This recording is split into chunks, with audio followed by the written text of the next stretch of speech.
In the autumn of 1885, Harrison Sterling, the most powerful cattle baron in Buffalo Grass Plains, Wyoming Territory, agreed to marry a woman sight unseen, based on an intentionally unflattering photograph and the promise of adjoining land. But when Rebecca Harrove stepped off the train in Broken Wheel, she wasn't the plain witless creature he expected she carried herself. Like royalty, spoke like a scholar and possessed both beauty and strength that would soon prove vital as drought threatened. The valiant enemies circled their land. What began as an arrangement of convenience built on deception would become a battle for survival, justice, and ultimately a love. Neither of them had dared to imagine possible. Quick pause before we continue. Tell us, where in the world are you watching from? If you're enjoying these stories, make sure to hit subscribe, because tomorrow's episode is absolutely mind-blowing. The sun rose harsh and unforgiving over Buffalo Grass Plains, revealing a land parched, and waiting cattle gathered at dried creek beds, their ribs showing through dusty hides. And in the distance, the Sterling Ranch House stood white and imposing against the vast Wyoming sky. 3 stories of hard-earned victory built by a man who never took no for an answer. Harrison Sterling walked the veranda at dawn, boots echoing on weathered boards, coffee steam rising in the cool morning air. His eyes scanning 20 acres that bore his name and his burden. 38 years old, with hands calloused from work and a face that rarely smiled. He'd built an empire out of dust and determination, and today, like every day, he stood alone at the edge of it, inside the massive oak doors. A dozen ranch hands ate breakfast in silence, spoons against tin plates. No one speaking unless spoken to. Thomas Sullivan, foreman for 15 years, approached with his hat in hand. "Boss, we lost 2 more head last night. Creek's gone completely." Dry on the South Range, Harrison nodded once, not a flicker of emotion crossing his face. "Move the herd to the north pasture near the lake." Thomas hesitated just for a moment. "Wilkes' men been riding that border, says the water rights are in dispute." Harrison's jaw tightened, a muscle working beneath tanned skin. "The water's on Sterling land, it stays Sterling water. Tell the men to ride armed." Thomas nodded, shuffled his worn hat in calloused hands. "There's talk in town about the judge siding with Wilkes on this one." Harrison set his coffee cup down with deliberate slowness. "Then we best make sure the judge remembers who built the courthouse." Harrison rode out at midday, sun beating down merciless and bright. The land stretched before him, gold, and brown and dying cattle moved like shadows across the plains, searching for water that wasn't there. He'd seen drought before, survived it, conquered it. But this one felt different. Felt like the land itself was pulling away from him and broken. The streets were quiet at noon, too hot for man or beast to venture out. Harrison tied his horse outside the bank, dust coating his black coats, sweat darkening his collar. Inside, Jeremiah Watts looked up from his ledger, his spectacles catching the light. "Mr. Sterling, what brings you to town on such a day?" Harrison removed his hat, revealing dark hair strewn with premature gray at the temples. "The note about my loan extension." Jeremiah shuffled papers nervously, fingers ink-stained and trembling. "Yes, about that. The directors in Cheyenne are concerned about the collateral with this drought." Harrison didn't sit, just stood tall and imposing, casting a shadow across the banker's desk. "I've never missed a payment. Not in 15 years. Jeremiah nodded. Quickly, of course, but with water rights in dispute and Wills offering to buy the notes. Harrison's eyes narrowed, sharp and dangerous. "Wills, that what this is about?" Jeremiah swallowed hard. "Not precisely, but there is a solution that might satisfy all parties." Harrison waited, silent and still as stone. "The Harrove parcel borders your North Range, has senior water rights to the lake and the daughters he's looking to sell." Harrison frowned. James Harrow's daughter, the woman he was about to buy, with a wedding band outside his window. The drought lay heavy across the land, killing everything that wasn't strong enough or stubborn enough to survive by the light of the oil lamp. Harrison wrote a letter to Margaret Porter accepting the arrangement, his handwriting bold and precise like fence lines on a property map. 3 days later, Broken Wheel's small train station stood quiet in the morning light. Harrison waited on the platform. Black coat, brushed clean, had low over his eyes behind him. Thomas shifted nervously. "You sure about this, boss? Ain't even met the woman." Harrison didn't turn. "Met plenty of women. They all want the same thing. This one at least comes with water rights." The train whistle cut through the air, sharp and insistent black, smoke billowing against the blue sky as iron wheels ground against iron tracks. Harrison straightened his shoulders, face impassive as carved stone. The train hissed to a stop, passengers beginning to descend. Harrison searched each face looking for the plain woman from the photograph. A tall, slender figure appeared in the doorway, pausing at the top of the steps, her traveling suit, a deep blue tailored close to her form, her face shadowed by a modest hat. This couldn't be her, he thought, but then she turned, scanning the platform, and Harrison felt something shift, like earth moving beneath his boots. This woman held herself like someone who commanded rooms, not someone desperate for marriage. Her eyes found his, direct and assessing, without fear or hesitation, and he realized his first mistake of many to come. She moved toward him, yake-step deliberate and graceful. "Mr. Sterling," I presume her voice carried notes of education, the East in her vowels but strength in her tone. Harrison nodded. "Once Miss Hargrove, you seem surprised," she said, the slightest curve to her lips. He cleared his throat. "Train's late." "Actually, it's precisely on time," she replied. "I checked your watch against the station clock." Something flashed in her eyes. Knowledge. Or challenge, he couldn't tell which. "Shall we collect my trunks? I'm eager to see this ranch I've heard so much about." Thomas stepped forward, it in hand. "I'll see to your bags, Mom. I'm Thomas Sullivan, foreman at Sterling Ranch." Rebecca smiled at him, warm and genuine. "A pleasure, Mr. Sullivan. I appreciate your assistance." Her attention returned to Harrison, studying him with those clear eyes that seemed to see too much. "I understand. Congratulations are in order." Mr. Sterling. Harrison tilted, his head slightly. "Congratulations on our engagement. Mrs. Porter informed me of the arrangement just before I boarded the train." Her words were perfectly cordial, but carried an edge like a letter opener. "I was under the impression was coming to teach school." Imagine my surprise. Harrison's jaw tightened. The matchmaker had played them both. "We can discuss the details in private." Rebecca adjusted her gloves, a deliberate, unhurried motion. "Oh yes, I imagine we have much to discuss." The ride to Sterling Ranch passed mostly in silence. Rebecca sat straight back beside Harrison in the buckboard wagon, her profile turned toward the vast landscape. "It's beautiful," she said suddenly in its own severe way. Harrison glanced at her, wondering what game she played.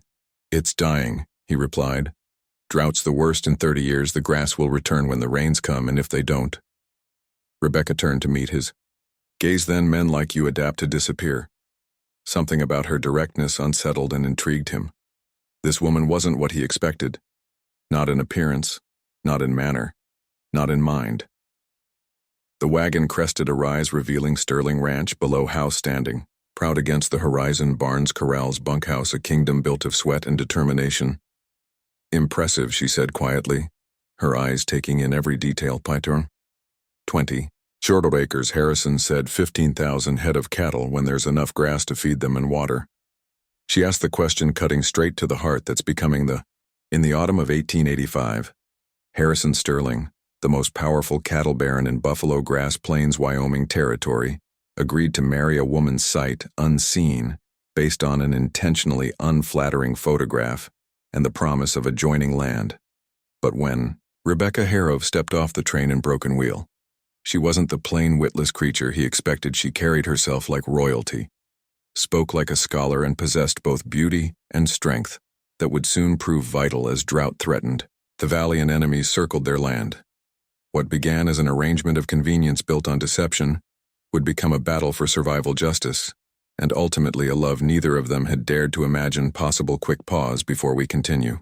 Tell us, where in the world are you watching from? If you're enjoying these stories, make sure to hit subscribe, because tomorrow's episode is absolutely mind-blowing. The sun rose harsh and unforgiving over Buffalo Grass Plains, revealing a land parched, and waiting cattle gathered at dried creek beds, their ribs showing through dusty hides. And in the distance, the Sterling Ranch house stood white and imposing against the vast Wyoming sky. 3 stories of hard-earned victory built by a man who never took no for an answer. Harrison Sterling walked the veranda at dawn, boots echoing on weathered boards, coffee steam rising in the cool morning air, his eyes scanning 20,000 acres that bore his name and his burden. 38 years old, with hands calloused from work and a face that rarely smiled. He'd built an empire out of dust and determination, and today, like every day, he stood alone at the edge of it, inside the massive, Oak doors, a dozen ranch hands ate breakfast in silence, spoons against tin plates.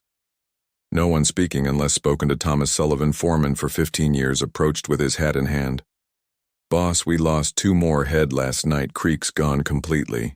Dry on the South Range, Harrison nodded once, not a flicker of emotion crossing his face. "Move the herd to the north pasture near the lake." Thomas hesitated just for a moment. "Wilkes' men been riding that border, says the water rights are in dispute." Harrison's jaw tightened, a muscle working beneath tanned skin. "The water's on Sterling land, it stays Sterling water. Tell the men to ride armed." Thomas nodded, shuffled his worn hat and calloused hands. "There's talk in town about the judge siding with Wilkes on this one." Harrison set his coffee cup down with deliberate slowness. "Then we best make sure the judge remembers who built the courthouse." Harrison rode out at midday, sun beating down merciless and bright. The land stretched before him, gold, and brown and dying cattle moved like shadows across the plains, searching for water that wasn't there.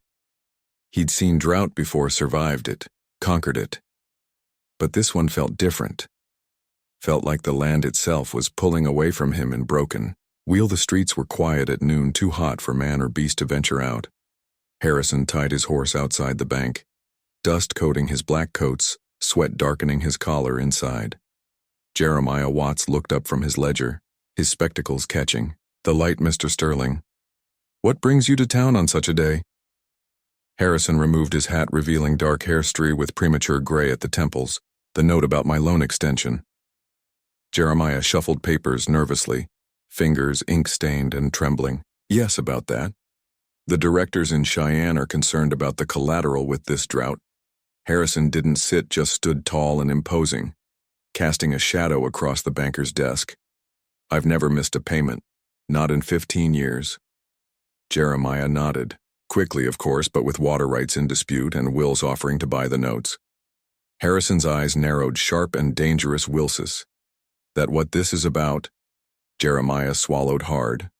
"Not precisely, but there is a solution that might satisfy all parties." Harrison waited, silent and still as stone. "The Harrove parcel borders your North Range, has senior water rights to the lake and the daughters he's looking to sell." Harrison frowned. James Harrow's daughter, the woman he was about to buy. With a wedding band outside his window, the drought lay heavy across the land, killing everything that wasn't strong enough or stubborn enough to survive by the light of the oil lamp. Harrison wrote a letter to Margaret Porter accepting the arrangement, his handwriting bold and precise like fence lines on a property map. 3 days later, Broken Wheel's small train station stood quiet in the morning light. Harrison waited on the platform. Black coat brushed clean, head low over his eyes behind him. Thomas shifted nervously. "You sure about this, boss? Ain't even met the woman." Harrison didn't turn. "Met plenty of women. They all want the same thing. This one at least comes with water rights." The train whistle cut through the air, sharp and insistent, black, smoke billowing against the blue sky as iron wheels ground against iron tracks. Harrison straightened his shoulders, face impassive as carved stone. The train hissed to a stop, passengers beginning to descend. Harrison searched each face, looking for the plain woman from the photograph. A tall, slender figure appeared in the doorway, pausing at the top of the steps, her traveling suit, a deep blue tailored close to her form, her face shadowed by a modest hat. This couldn't be her, he thought. But then she turned, scanning the platform, and Harrison felt something shift like earth moving beneath his boots. This woman held herself like someone who commanded rooms, not someone desperate for marriage. Her eyes found his, direct and assessing, without fear or hesitation. And he realized his first mistake of many to come. She moved toward him, yak step deliberate and graceful. "Mr. Sterling," I presume her voice carried notes of education, the East in her vowels but strength in her tone. Harrison nodded. "Once, Miss Hargrove, you seem surprised," she said, the slightest curve to her lips. He cleared his throat. "Train's late." "Actually, it's precisely on time," she replied. "I checked your watch against the station clock." Something flashed in her eyes. Knowledge. Or challenge, he couldn't tell which. "Shall we collect my trunks? I'm eager to see this ranch I've heard so much about." Thomas stepped forward in hand. "I'll see to your bags, Mom. I'm Thomas Sullivan, foreman at Sterling Ranch." Rebecca smiled at him, warm and genuine. "A pleasure, Mr. Sullivan. I appreciate your assistance." Her attention returned to Harrison, studying him with those clear eyes that seemed to see too much. I understand. Congratulations are in order, Mr. Sterling. Harrison tilted, his head slightly. Congratulations on our engagement. Mrs. Porter informed me of the arrangement just before I boarded the train. Her words were perfectly cordial, but carried an edge like a letter opener. I was under the impression was coming to teach. School, imagine my surprise. Harrison's jaw tightened. The matchmaker had played them both. We can discuss the details in private. Rebecca adjusted her gloves, a deliberate, unhurried motion. Oh yes. I imagine we have much to discuss. The ride to Sterling Ranch passed mostly in silence. Rebecca sat straight back beside Harrison in the buckboard wagon, her profile turned toward the vast landscape. It's beautiful, she said suddenly in its own severe way. Harrison glanced at her, wondering what game she played. It's dying, he replied. Drought's the worst in 30 years. The grass will return when the rains come, and if they don't. Rebecca turned to meet his gaze. Then men like you adapt to disappear. Something about her directness unsettled and intrigued him. This woman wasn't what he expected. Not in appearance, not in manner, not in mind. The wagon crested a rise, revealing Sterling Ranch below, house standing proud against the horizon. Barnes Corral's bunkhouse, a kingdom built of sweat and determination. Impressive, she said quietly, her eyes taking in every detail. 20,000 acres. Harrison said 15,000 head of cattle when there's enough grass to feed them and water. She asked the question, cutting straight to the heart. That's becoming the question, isn't it? As they approached the main house ranch, hands paused in their work, staring openly at the newcomer, whispering among themselves. Harrison helped her down from the wagon, her hand cool and firm in his. Eloise will show you to your room. Dinner's at 6. Rebecca looked up at the house, then back to Harrison, her expression unreadable. Is this how you welcome all your brides, Mr. Sterling? Or am I receiving special treatment? Before he could answer, she gathered her skirts and ascended the porch steps every inch. A queen entering a castle she'd never asked to. Rule. Harrison watched her go, feeling like a man who'd reached for a rattlesnake and grabbed a mountain lion instead. Inside the house, Eloise Baker, housekeeper for 12 years, showed Rebecca to her room. It's the blue room. She's the morning light. Rebecca thanked her, taking in the simple but quality furnishings, the window overlooking the eastern range. How long have you worked for Mr. Sterling? She asked, removing her hat and gloves. Eloise hesitated, weighing loyalty against curiosity. Since his wife passed 12 years now. Rebecca paused, her fingers stilling on a button. His wife, Julia Fever, took her, and the baby sadness crossed Eloise's weathered face, changed him, made him hard. Rebecca absorbed this information, filing it away carefully. And he never remarried, never looked at another woman till now, I suppose. Eloise bustled around the room, opening curtains, straightening already, straight items, begging your pardon, miss. But we all figured when he did marry again, it would be for love, not, she trailed off, embarrassed, not business. Rebecca finished for here, slight smile softening her words. It's all right, Mrs. Baker. I harbor no illusions about this arrangement. Eloise nodded gratefully. Dinner's at 6 sharp. The boss don't tolerate tardiness. After she left, Rebecca sat by the window watching the ranch at workmen moving with purpose, a world built on masculine rules. Her fingers traced the letter hidden in her bodice, her father's. Last message and the real reason she'd come west. I'm here, Father, she whispered to the empty room. I'll find the truth, whatever it costs, downstairs. Harrison stood in his study, glass of whiskey untouched, mind racing with unexpected complications. Thomas leaned against the doorframe. Well, boss, that sure ain't the woman in that photograph. Harrison's expression darkened. Porter played us. You going to call it off? Harrison stared out the window, watching a dust devil dance across the yard. Can't afford to. Water's almost gone. Wilkes is circling, and the bank's calling in the loans. He turned back to Thomas, face resolute. I need Harrove land. And it's water rights. Doesn't matter what the wife looks like. Thomas shook his head. Slowly, seems to me it matters plenty. That woman ain't just pretty. She's smart, and something tells me she ain't here just for marriage.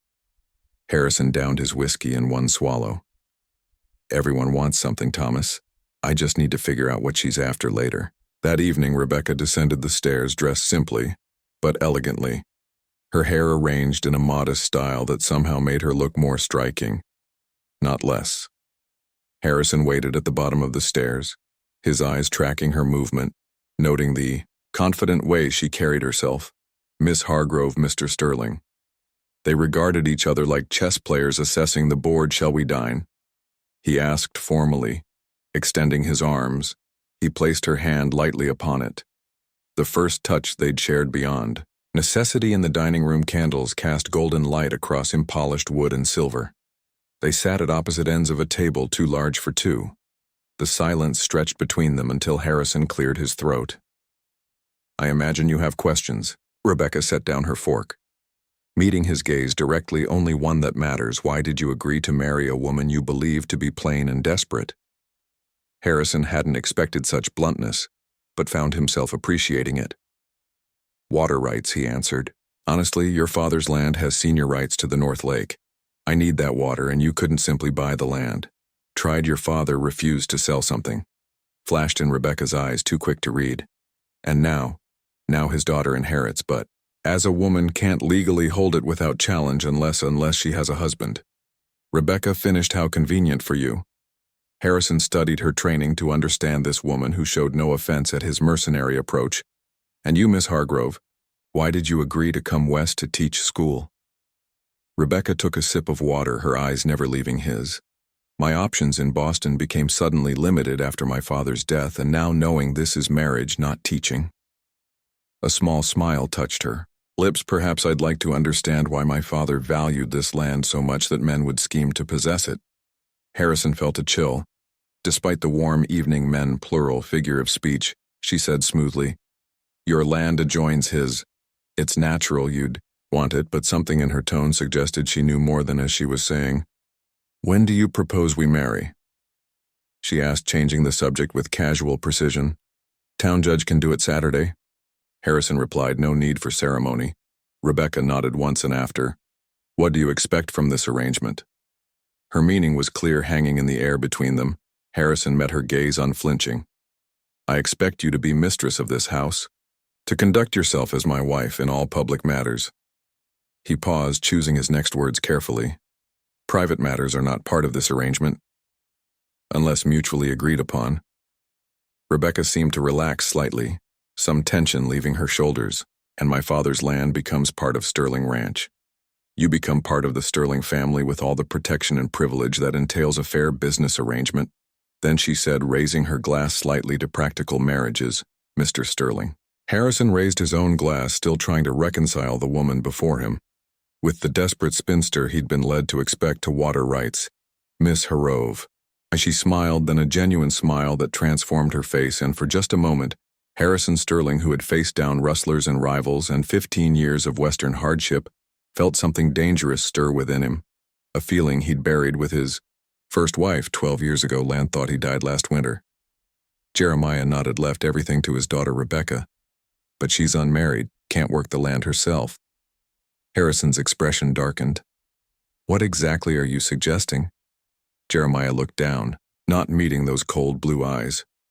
Mrs. Porter, the matchmaker, mentioned you might be in the market for a practical arrangement. Harrison almost laughed, bitter sound that died before reaching air. I need water rights. Not a wife. A proper marriage contract, Jeremiah said quietly, would transfer those rights permanently without the legal battles Wills is mounting and secure your loan extensions. Harrison turned away, staring out the window at the dusty street beyond. What do you know of this woman, Jeremiah? Hesitated, professor's daughter, educated, but no prospects, been caring for her father until he passed. Jeremiah reached into his desk drawer, pulled out a small photograph. Harrison took it without comment, studied the image of a woman, severe hair, pulled back plain features, eyes cast downward, expression grim and joyless. I'm a rancher, not a charity. Jeremiah shrugged slightly. She brings 800 acres and uncontested water rights in this drought that's worth more than beauty. Harrison tucked the photograph into his coat pocket. I'll consider it later that afternoon in the parlor of the largest house in Broken Wheel. Margaret Porter smiled over her teacup woman, who made her living arranging the futures of others. Everything is proceeding perfectly. Mr. Sterling is considering the arrangement. Rebecca arrives on Friday's train. Victor Wilkes sat opposite her, boots polished to a mirror-shine expensive suit tailored to his frame. And how certain are you the Sterling bull will take? The bait. Margaret's smile tightened. He's proud, not stupid. Drought's got him cornered. And the photograph I showed him, well, let's just say I chose one that won't excite any particular expectations. Wilkes laughed, cold and calculating, and the girl, she agreed to this. Margaret sipped her tea delicately. She believes she's coming to teach the local children, doesn't know about the marriage yet. That can be managed upon arrival. Wilkes leaned forward, his voice dropping to a whisper. And she has no idea about her father's research, the real reason he was here. Margaret shook her head. Still believes his heart gave out natural causes. Good. Wilkes stood straightening his vest with manicured hands. Keep Sterling distracted with matrimony, while I secure the judge's ruling on the water rights. By the time they realize, it'll be too late. Harrison returned to the ranch at sunset. The sky painted crimson and gold against the silhouette of the mountains. Thomas waited in the stable, taking the reins of Harrison's horse. What did the banker say? Harrison removed his gloves and finger at her time. Deliberate and controlled, says, I need a wife with water rights. Thomas blinked in surprise, his weathered face creasing. A wife you haven't caught. Since Julia Harrison's expression hardened. This isn't about courting. It's business, a way to secure the North Range water without bloodshed. Thomas led the horse into its stall, the matchmakers involved. Ain't that a recipe for disaster? Harrison leaned against the stable door, watching as shadows lengthened across the yard. Got any better ideas? Wilkes is buying my loans. Judge is in his pocket, and the creek beds are turning to dust. Thomas shook his head slowly. Just seems a hard way to go. About it bringing a stranger into your home? Harrison pushed away from the door, started toward the main house. Not bringing in a wife, bringing in a deed with legs. That night in his study, Harrison sat alone, lamp burning low, the photograph propped against a whiskey glass. James Harroves telling and preparing this story took us a lot of time. So if you are enjoying it, subscribe to our channel, it means a lot to us now. Back to the story. Saturday morning dawned clear and bright, the kind of autumn day that hides the danger of drought beneath beauty. Harrison stood before his mirror, straightening a tie he rarely wore, fingers unused to such delicate work behind him. Thomas leaned in the doorway. Never thought I'd see this day again. Boss Harrison's eyes met Thomas's in the reflection. It's just business. Keep telling yourself that. Thomas handed him a small wooden box. Thought you might want these. Inside lay a pair of simple gold bands. Harrison's jaw tightened. These were Julia's. Yes, figured. They ought to stay in the family even for business. Harrison closed the box with a snap. Not thus. Get something from the jeweler in town. Thomas nodded once, understanding what wasn't said. Some ghosts shouldn't be disturbed. Across the hall, Rebecca sat at the vanity, arranging her hair in a simple style and a veil. No flowers, just a blue dress that matched her eyes. Eloise hovered nearby. You sure you don't want me to fancy it up, Miss Wedding Day and all? Rebecca met her eyes in the mirror. This isn't a love match Mrs. Burnett need for pretense. Eloise sighed, hands fidgeting with a hairpin. Still, a woman should look her best when she takes her name. Rebecca smiled slightly. Is that concern for my appearance, or for how I'll represent the Sterling name? Eloise chuckled. Bit of both, I suppose. Folks in town talk, and the boss has his pride. Rebecca turned, facing the older woman directly. What kind of man is he really, when no one's watching? Eloise considered the question, weighing loyalty against honesty. Hard but fair demands. Much gives Morrow something vital when Julia died, but still has goodness buried deep. Rebecca absorbed this, turning back to the mirror and the ranch hands. They respect him, fear him, follow him, and built something from nothing out here that earns a certain regard. Rebecca nodded, standing and smoothing her skirts. Well then, let's not keep my businessman husband waiting. Broken wheel on a Saturday morning. Hummed with activity, farmers in for supplies, children racing down wooden sidewalks, women gathering at the general store. All paused as the Sterling wagon rolled into town, whispers following like dust clouds that her Sterling finally remarrying. Heard she's from back east, plain as mud. I heard don't look plain to me. Harrison helped Rebecca down, her hand cool in Hishy's face. A careful Mascal toward the courthouse where Judge Fletcher waited quite. An audience, Rebecca murmured. Noting the curious stare small towns talk, Harrison replied, gives them something to do. Besides watch crops die inside the courthouse would. Paneled and solemn, Judge Fletcher stood behind his desk, spectacles perched. On his no man whose authority came from appointment, not election, Sterling. He nodded curtly a while since you graced us with your presence. His eyes slid to Rebecca, assessing, calculating this. The Harrove girl. Then Rebecca extended her and Rebecca. Argrove, soon to be Sterling, it seems. The judge took her hand. Briefly. Heard you were educated. Don't see much of that out here. Perhaps you're not looking in the right places. She replied smoothly, a polite smile masking the barb. The ceremony itself lasted less than 5 minutes. Words, ancient and binding, spoken without emotion. I do? Harrison said, voice firm as if closing a business deal. I do. Rebecca echoed, her eyes never leaving his when the judge pronounced them man and wife. Harrison placed a simple gold band on her finger, store bought anew. She noted the hesitation in his touch, the careful distance he maintained even as his hand brushed hers. You may kiss your bride. The judge intoned. Awkward silence fell. Harrison leaned forward, his lips brushing Rebecca's cheek, brief and formal. She smiled for their audience, perfect in her performance.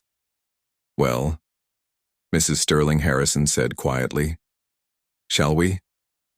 As they exited the courthouse, stepping into the harsh sunlight, a man approached, expensive suit, dusty boots, smile like a snake about to strike Sterling. He called, voice carrying across the street, heard congratulations were in order. Harrison's body tensed, arm stiffening beneath Rebecca's hand. Wilkes, he acknowledged coldly, didn't know. You were in town. Victor Wilkes removed his hate eyes, fixed on Rebecca. Wouldn't miss this for the world. Harrison Sterling taking a wife. He extended his hand to Rebecca. Victor Wilkes. Ma'am, your husband's neighbor to the north. Rebecca took his hand, briefly noting his rings, his manicured nails, the calluses that didn't match his outfit. Mr. Wills. A pleasure. Wilkes smiled, eyes never leaving her face. Strange coincidence. I knew your father quite well, actually. Rebecca's expression revealed nothing, but Harrison felt her fingers tighten on his arm. Did you? She asked lightly. I wasn't aware he had acquaintances here. Oh yes, Wilkes continued. We had several discussions about his research, fascinating work. Harrison watched the exchange, feeling undercurrents. He didn't understand. If you'll excuse us, he cut in. We have matters to attend to. Wilkes stepped back, a mocking half bow. Of course, newlyweds and all that. We'll have plenty of time to get acquainted, Mrs. Sterling, as they walked toward the wagon. Rebecca's face remained composed, but Harrison noted the tension in her shoulders. Friend of your father's? He asked quietly. Never heard my father mention him. She replied. But then there's much about my father's work I'm still discovering. Harrison helped her into the wagon, aware of the eyes watching them, the whispers following. Welcome to Broken Wheel, he said dryly, where privacy comes to die. Rebecca smiled, her first genuine expression that day. Privacy requires trust, Mr. Sterling. Something neither of us came prepared to give the ride back to the ranch, past in contemplative silence, the land stretching around them, parched and waiting. Rebecca studied the terrain, noting creek beds, water patterns, the movement of cattle on distant hills. Your south pasture, she said, suddenly pointing to their right. The cattle look thin. Harrison glanced at her, surprised by her observation. Grass is gone, moving them tomorrow. There's bottomland near the creek bend. She continued. Looks like it might still hold moisture even in drought. Harrison frowned. How would you know that? Rebecca turned to him, her expression neutral. My father's maps. I studied them before coming west, wanted to understand what I was inheriting. Harrison fell silent, reassessing. The woman beside him wondering what else she knew, what else she wasn't saying as they approached the ranch. Hands paused in their work hats, removed as the wagon passed. Rebecca nodded in acknowledgement, every inch the new mistress returning. To her domain, Eloise waited on the porch along with Thomas and several others, a small welcoming party for a marriage no one expected. Welcome home, Mrs. Sterling, Eloise said, the title sounding strange to all ears. Rebecca smiled her thanks, accepting the role thrust upon her with grace that surprised even Harrison. "I'd like to see the rest of the ranch," she said as they entered the house. "If you have time?" Harrison raised an eyebrow. Most new brides would be arranging their personal items. "I'm not most brides," she replied simply, "and this is a working ranch. I prefer to understand what I've married into something like respect," flickered in Harrison's eyes. "Thomas can show you the north section tomorrow. I've got work to attend to." Rebecca nodded once, neither disappointed nor surprised. "Of course, I wouldn't want to interfere with operations. Perhaps Eloise can better acquaint me with the house." Then that evening, Rebecca unpacked her trunks, arranging books and clothing in the room that was now hers.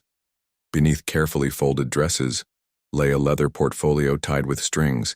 He glanced at the door, ensuring her privacy before removing it. Inside, pages of her father's notes, diagrams, maps, calculations, and a letter addressed to her in his familiar handwriting. "My dearest Rebecca, if you are reading this, I have failed to return east as promised. Do not believe what they will tell you about my death. The water here holds secrets worth killing for, and I fear I have discovered too much. Trust no one in Broken Wheel, especially not Wilkes. The proof is in the North Basin beneath the limestone shelf. Be careful. My daughter. They will be watching with all my love." Father. Rebecca's hands trembled slightly as she folded the letter, tucking it beneath the false bottom of her jewelry box. A knock at the door startled her. Harrison stood in the doorway, awkward and formal. "Dinner will be ready soon." His eyes took in the room, the books arranged on shelves, the desk positioned near the window. "You brought many books," he observed. Rebecca closed her trunk, latching it carefully. "Books are old friends, Mr. Sterling. They don't judge or deceive." Harrison stepped into the room, hands clasped behind his back. "I want to be clear about arrangements." Rebecca met his gaze steadily. "You were quite clear at dinner yesterday. Business, not marriage. This is your room." He continued. "Mine is across the hall. I won't enter without invitation." Rebecca nodded once. "And I extend the same courtesy to you." Silence stretched between them, filled with unasked questions. "What did Wilkes mean?" Harrison finally asked. "About your father's research." Rebecca's expression revealed nothing. "My father was a professor of geology specialized in underground water systems. Nothing that would interest a rancher like Wilkes unless there's water involved." Harrison counted, in which case everything interests a man like Wilkes. Rebecca turned away, arranging items on her vanity. "My father died of heart failure, Mr. Sterling, while conducting research. Nothing more sinister than that." Harrison studied her reflection in the mirror, trying to read the mystery behind her eyes. "We should go down. The household will be waiting that night." Rebecca stood at her window, watching the vast Wyoming darkness, stars burning cold and distant in the clear autumn sky. Across the hall, Harrison sat at his desk, ledgers open before him, mind not on numbers but on the woman now bearing his name, both wondering what secrets the other kept, and if this marriage of convenience might cost more than either had bargained for. Days passed, the rhythm of ranch life continuing. Despite new arrangements, Rebecca rose early, took breakfast with Harrison.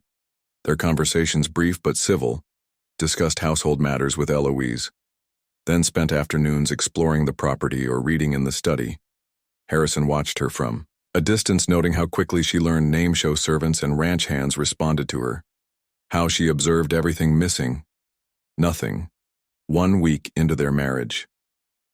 Thomas rode in from the North Range, dust coating his clothes, worry etched on his face. "Boss," he called, dismounting in a hurry.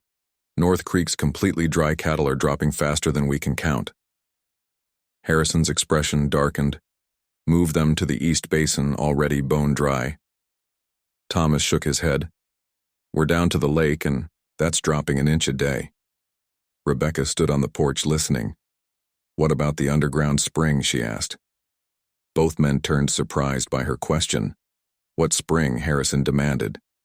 Rebecca descended the steps, joining their conversation. "According to my father's surveys, there's an artesian basin beneath the North Ridge, feeds the lake during normal seasons."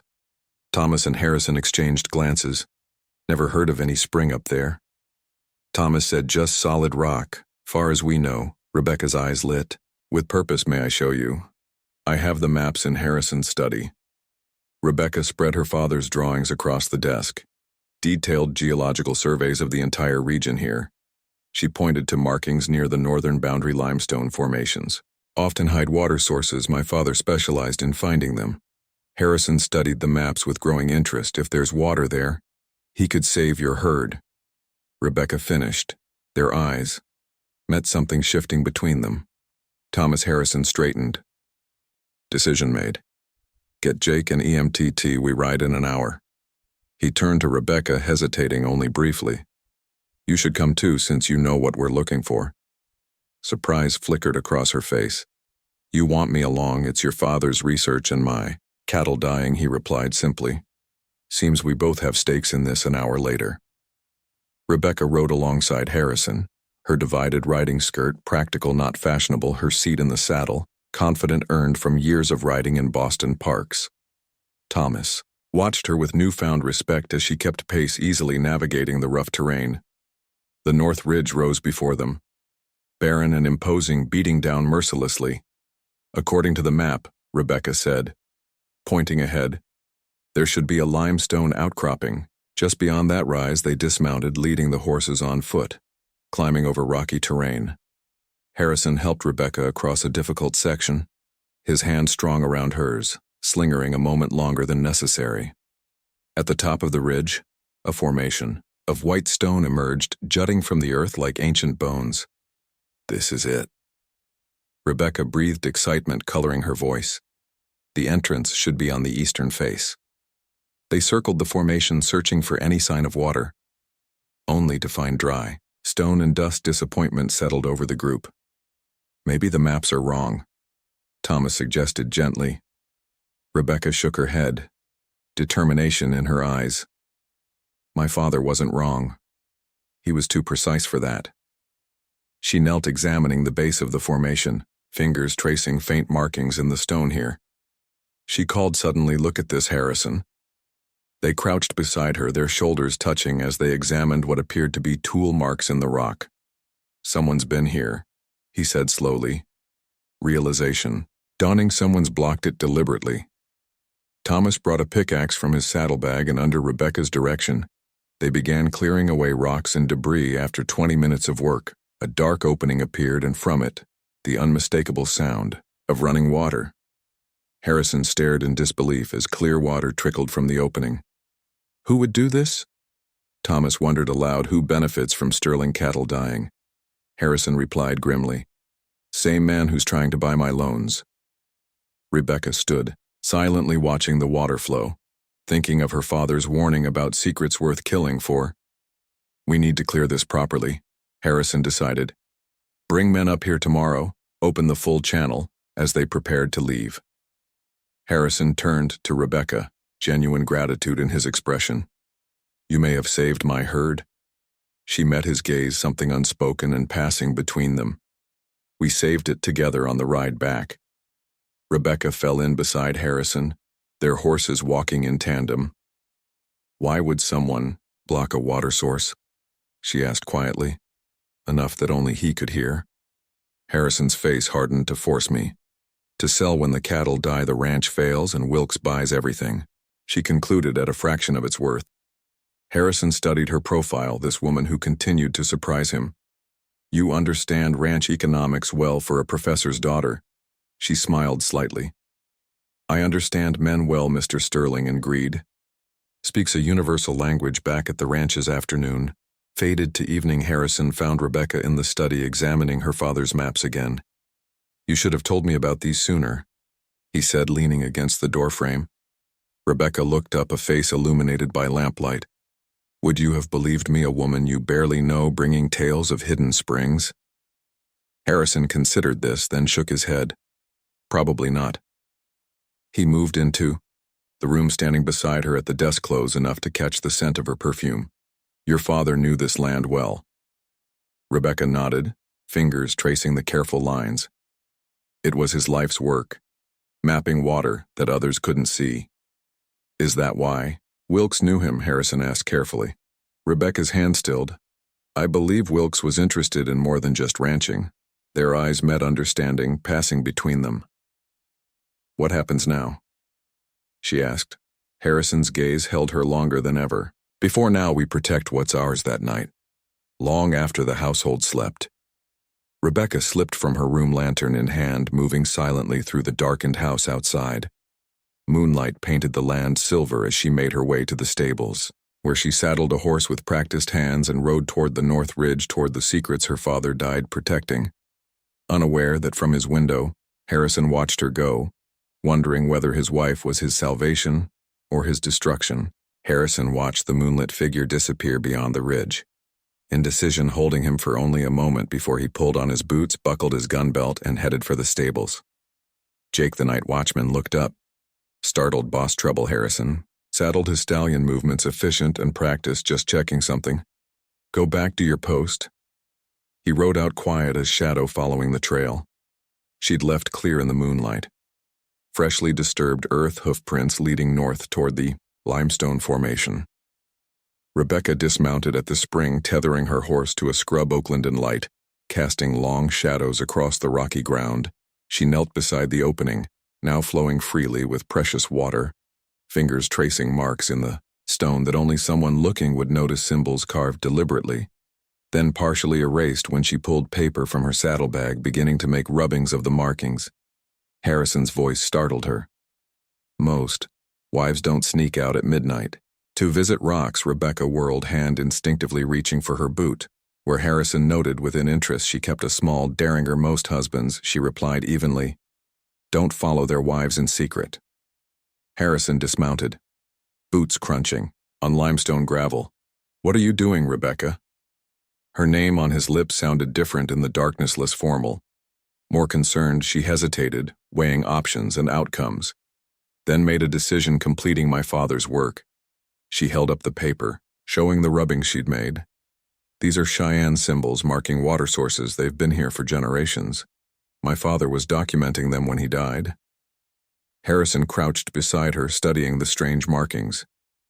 Your father was a professor of geology, not tribal history. He believed the native people knew more about water systems than all our science. She met his gaze directly, honesty in her eyes. For the first time, my father didn't die of heart failure. Harrison, he was murdered. The weight of her words hung in the night air between them. Harrison's expression remained neutral, but his voice softened. You came here for justice, then not marriage? I came for truth, she replied. The marriage was unexpected despite everything. A smile tugged at his mouth. For both of us, it seems. He gestured to the rubbings. How does this connect to Wilkes? Rebecca packed away her materials, movements deliberate and careful. My father discovered an enormous aquifer running beneath this entire valley of water to transform the territory, make it bloom even in drought years. Harrison's eyes widened. Understanding dawning. Wilkes knows. Wilkes wants to control it. She corrected, diverted solely to his land, leaving everyone else to wither, including Sterling Ranch. Harrison added, pieces falling into place. Rebecca nodded. My father was going to publish his findings, make them public domain, ensuring fair water access for all, and then he conveniently died. Harrison said grimly, leaving his research incomplete, and his daughter, vulnerable. Rebecca's eyes met his. Something shifting between them, not as vulnerable as they thought. They rode back side by side. Moon hanging low on the horizon, casting long shadows across the plains. How much does Wilkes know? Harrison asked about. How much you know? He knows I have my father's papers, but not how much I've deciphered. Rebecca adjusted her reins. I've been careful, not careful enough. Harrison counted. Riding out alone at night is how people disappear in these parts. Concerned colored his voice, surprising them both. I can take care of myself, she replied, though something in her tone had softened against Wilkes and his men. Harrison shook his head. Even I don't ride alone at night, and I've survived here 20 years, Rebecca. Consider this then, next time you can accompany me properly instead of following like a shadow. The barest hint of a smile touched Harrison's face. Next time, ask your husband first at the ranch. Dawn light crept across the horizon as they returned. The horses to the stable, working together in comfortable silence, stripping saddles, brushing coats, Rebecca's hands sure and capable. Harrison watching her with new eyes. Where did a professor's daughter learn to handle horses like that? Rebecca hung. The bridle on its hook. Spent summers at my grandfather's farm in Virginia. He believed girls should know useful things. Smart man, Harrison remarked. helping her lift a saddle to its rack, their hands brushing briefly. Very, she agreed. He also said, never trust a man who won't work beside you. Their eyes met, something unspoken passing between them, and, do you trust me, Rebecca? The question hung between them, weighted with meaning beyond its words. I'm beginning to. She answered honestly. Do you trust me? Harrison considered her this woman of contradictions who'd come into his life under false pretenses, yet might be his greatest ally. I'm beginning to. Later that morning, Harrison gathered his senior men in the ranch office. Thomas Sullivan, Jake Miller, EMTT Collins, Miguel Ortiz, trusted hands who'd been with him for years. Wilkes blocked our water source deliberately, Harrison announced, spreading Rebecca's maps across the desk, and I believe he means to take control of every water source. In the valley, the men exchanged glances. Miguel crossed himself quietly. Been saying that Snake was trouble since he showed up 3 years ago. Thomas studied the map's weathered finger tracing the waterways. These are mighty detailed father's work. Mom. Rebecca nodded, standing tall among the men, accepted as Harrison's partner if not yet fully his wife. My father mapped underground systems across the territory. He found patterns others missed. Jake whistled low. No wonder Wilkes wanted him gone. Silence fell over the room, Harrison's eyes meeting Rebecca's briefly. We need to secure that spring, he continued, and find the main access point to the aquifer. Rebecca stepped forward, indicating a point on the map according to my father's notes. The primary outlet should be here where 3 ridge lines meet. That's on Wilkes' property now. Thomas pointed out wasn't always. Harrison replied grimly. He bought that section from the widow Carson last year for almost nothing because he knew what was there. Rebecca concluded. We need to find proof. Harrison straightened. Decision made. Thomas, Jake, ride out and check our spring. Make sure it stays uncovered. Miguel, EMTT, start moving the worst cattle to the north pasture near the water. His eyes met Rebecca's. You and I will pay a visit to Judge Fletcher in Broken Wheel. The midday heat shimmered off weathered buildings as Harrison and Rebecca stepped down from the wagon. Her hand resting lightly on his arm like a proper wife, heads turned as they passed, whispers following. She's nothing like they said. Sterling got himself a real lady. Wonder how long she'll last out here. She's got steel in her eyes. That when Harrison led her to the courthouse, his presence commanding respect.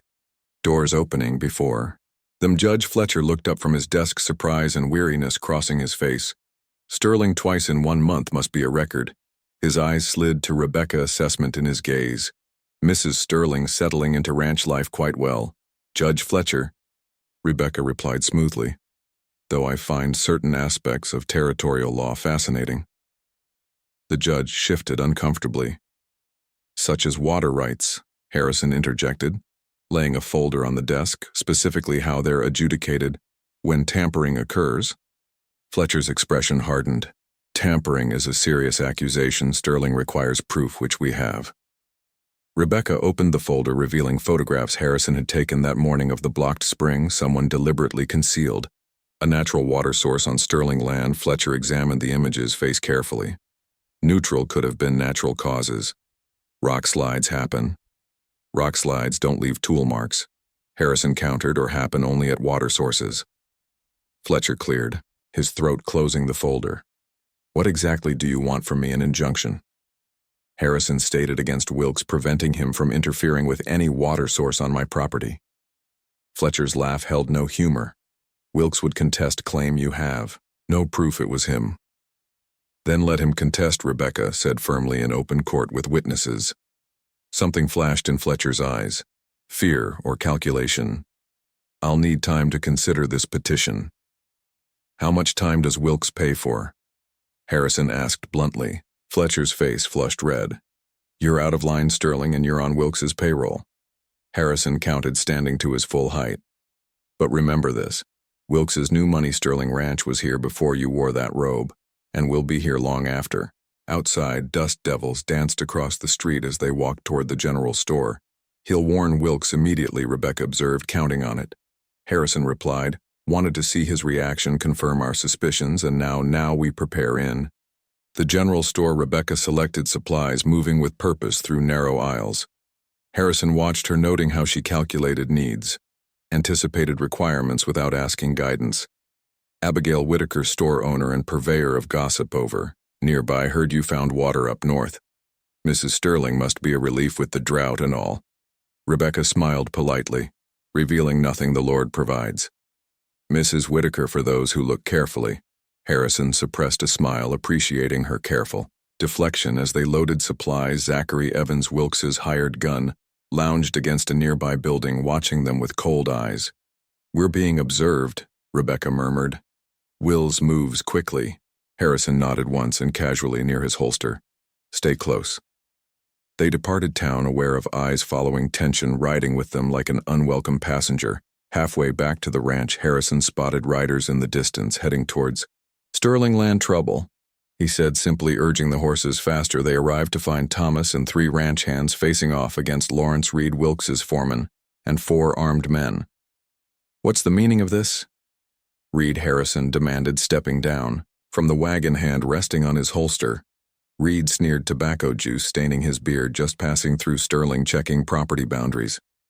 5 armed men don't check boundaries," Harrison replied coldly.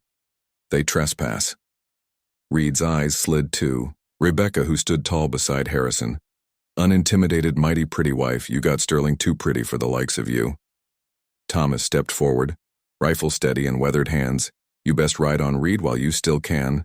Tension crackled between the groupsmen, measuring odds and angles, hands hovering near weapons. Reed spat again. "A calculated insult on Sterling Land. Wilkes says to tell you water rights hearing's been set for next Tuesday." He smirked, "Ease cold as winter. Best bring your papers."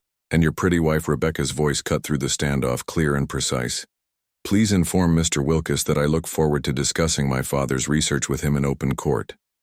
Something flickered in Reed's expression, uncertainty or surprise. "At her directness, we'll be going now," he muttered, wheeling his horse around and following his lead. "This ain't over." Sterling Harrison watched them ride away, face impassive. "But inside a storm brewing. You just challenged Wilkes directly," he said quietly. To Rebecca, "Made yourself a target." She met his gaze, unwavering. "I've been a target since I arrived." Harrison might as well make it worthwhile that evening. Storm clouds gathered on the horizon, promise of rain, tantalizing and cruel, often evaporating before. Reaching parched earth, Harrison and Rebecca sat on the porch watching nature's false promises. Those clouds tease more than deliver.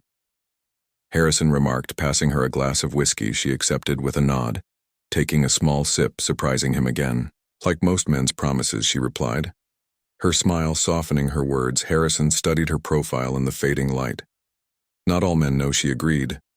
Turning to meet his gaze, not all lightning flashed in the distance, illuminating her face, throwing shadows across features that had become familiar in such a short time. "Why did you really marry me, Rebecca?" he asked suddenly. "Beyond finding your father's killer." She considered the question, glass turning slowly in her fingers. "Safety, perhaps. A woman alone has few protections. You could have returned east and abandoned my father's work." She shook her head. "I'm more stubborn than that. Something we share." Then, Harrison observed a rare smile crossing his face. Rebecca's eyes lingered on that smile. "Perhaps we share more than either of us expected." Thunder rumbled across the plains like distant cannon fire. Promises of battles to come. Harrison's hand moved across the space between them, fingers brushing hers briefly. "When this is over, when Wilkes is dealt with, what then?" The question hung between them, weighted with possibilities. Rebecca's eyes held his, one battle at a time. "Harrison, we survived this one." First, inside the house, lamps cast golden light as they worked at the dining table spread with maps and documents, heads bent close together, voices low and intimate. "The aquifer runs here." Rebecca traced a line finger, moving across paper, connecting all these points. Harrison nodded, seeing the pattern emerge. "Wilkes has been buying land following this exact path. Not coincidence, not at all."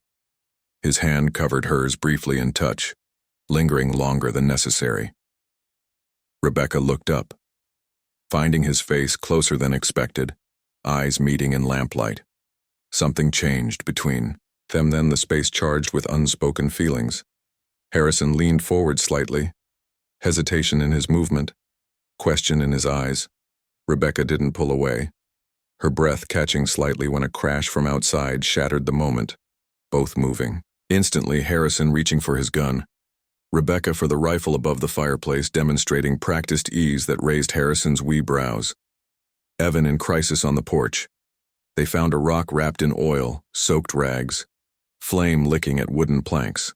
Harrison stamped it out quickly while Rebecca scanned the darkness, rifle ready. Warning, Harrison said grimly. Unwrapping charred cloth, finding a message inside water. Runs red. When blood spills. Rebecca's jaw tightened. Wilkes doesn't waste time, he's afraid, Harrison observed, afraid of what we know. Afraid of your father's research becoming public. Rebecca looked out across the darkened ranch, vulnerability. Oh, crossing her face. They killed my father for this. Harrison, they'll kill us too. Harrison's hand found hers warm and steady. Not if we strike first. How Tuesday's water rights hearing we bring everything. All your father's research, all the evidence making public. Wilkes will contest it. Let him. Harrison's voice hardened in front of witnesses. Let everyone see what he's willing to do for control.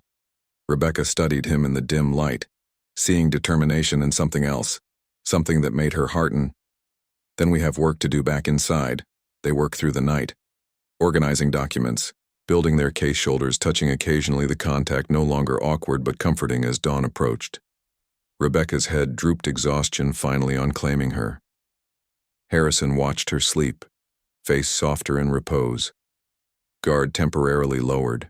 Carefully he lifted her in his arms, her head resting against his shoulder, carrying her upstairs to her bedroom. He laid her gently on the bed, removing only her boots before uncovering her with a blanket. He lingered a moment watching her breathe. This woman who'd arrived a stranger now become something else entirely. Rest well, Rebecca, he whispered. Tomorrow we fight. As he turned to leave, her hand caught his, eyes still closed. Stay, she murmured, half asleep, the word hanging between them loaded with meaning. Harrison hesitated, then settled in the chair beside her bed, her hand still in his. I'll stay, Rebecca. Woke to sunlight streaming through unfamiliar curtains. Momentary confusion crossing her face until memory returned. Her hand still held in his. Harrison asleep in the chair beside her head, tilted at an uncomfortable angle. She studied him unobserved. The hard lines of his face softened in sleep vulnerability. He never showed awake, and something stirred within her.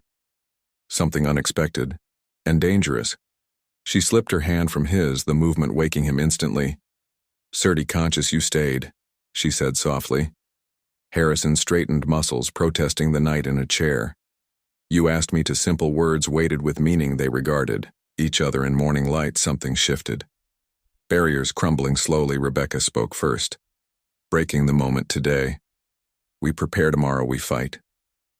Harrison nodded once, standing and moving toward the door. I'll have Eloise bring up breakfast at the doorway. He paused, looking back at her, sitting amid tangled blankets, hair loose around her shoulders.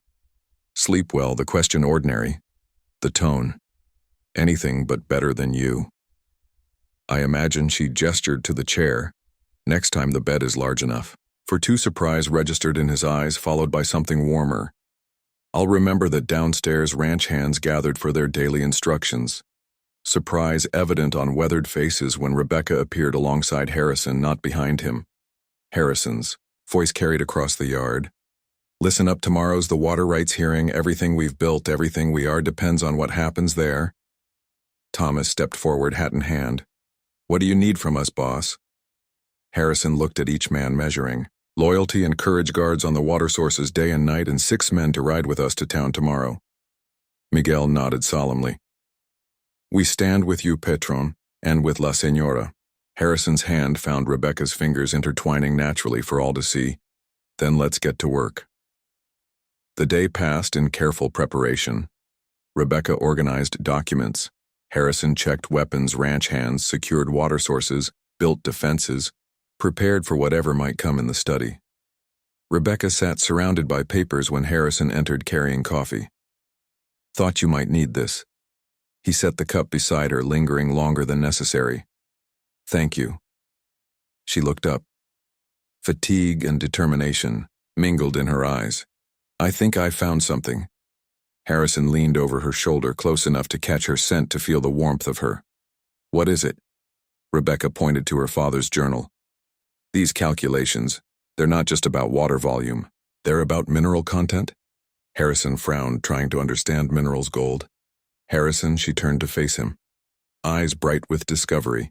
There's gold in the underground streams, microscopic particles carried through the limestone. Understanding dawned on his face. Wilkes isn't just after water. He's after millions in gold deposits, she confirmed. My father discovered it accidentally while testing water. Purity. Harrison straightened, pieces falling into place. That's worth killing for, it explains. Everything. Rebecca closed the journal carefully. Wilkes must have seen my father's preliminary findings, realized what they meant. Harrison paced the room. Mind racing. We need proof. Connecting. Wilkes's toe. Your father's death.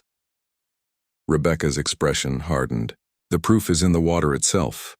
Samples my father collected stored in his laboratory equipment, which is where his cabin on the land I inherited. I haven't been there since arriving. Harrison checked his pocket watch. It's nearly dusk, too dangerous to ride there now. Determination set in Rebecca's jaw. We leave at first light. Then together, Harrison agreed, his hand covering hers briefly together that evening.